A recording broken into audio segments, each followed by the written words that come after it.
While the history along the banks of the Nile has seemingly been preserved for over 4,000 years, the history along the banks of the Mississippi has literally been destroyed, flooded, and suppressed for at least the last 400 years. So one could ask, why the change in philosophy? The same French who are credited with preserving ancient Egypt were destroying the monuments of the Mississippi Valley at the same damn time. We in Egypt, we in America at the same damn time. We in Egypt, we in America at the same damn time. Like Ramses III, he was selling that white. Sorry. Promise to stay focused from here on. Starting now. Many of the principal cities along the course of the river were built over by the French from 1600 to 1800, which concluded with the Louisiana Purchase. At one point in early colonial history, it is recorded that Napoleon was the largest landowner in America, although he may not have even existed. This transaction over territory was contemporaneous with the recorded French invasion of Egypt. What a coincidence. To add a little more spice to the spring, there are even a handful of cities along the Mississippi named after Egyptian cities, like Thebes, Illinois, Karnak, Illinois, Cairo, pronounced by the locals Cairo, Illinois, all located in southern Illinois, also known as Little Egypt. And going south, most notably, Memphis, a major population center. However, in my opinion, the most significant ancient location along the upper Mississippi is the location of modern-day St. Louis.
The location of St. Louis is probably the most geographically and historically significant location in the Mississippi River Valley. It sits in the north-central heartland of Middle America, at the confluence of two of the longest rivers on the North American continent, with an entire world of navigational possibility. The city has been dubbed the Gateway to the West, but even before that, it held the title of Mound City.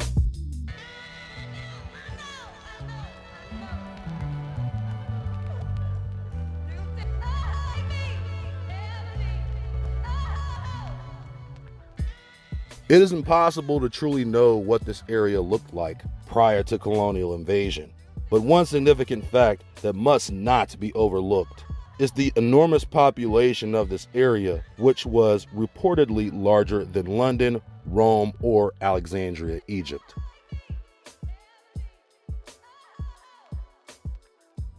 Mound complexes ran the east and west banks of the confluence, but by the mid-1800s, they all had been systematically destroyed to make way for the city of St. Louis.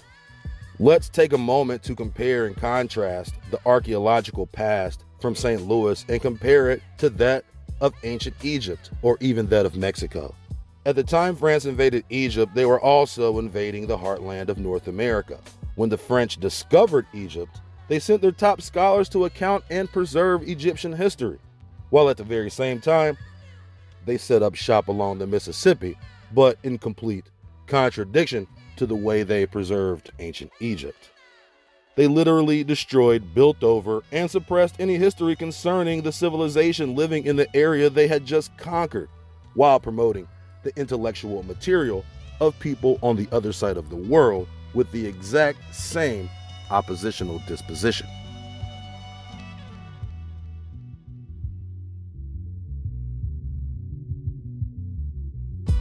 A logical question should be asked: whose cultural footprint was more significant?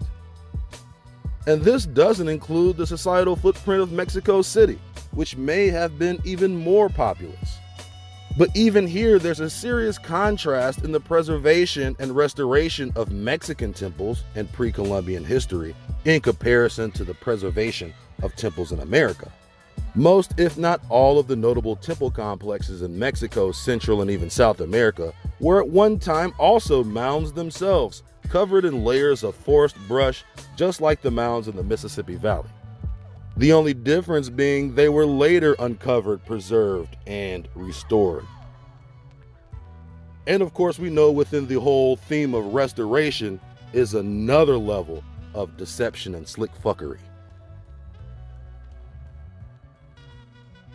The heathens of academia want us to believe these civilizations along the Mississippi only built large mounds of earth without any of the same so-called masonry that Egypt, Europe, and to a lesser extent Mexico City were known for. This amounts to a blatant suppression of truth and the alleviation of academic historical recognition across all fields, for reasons we can only speculate.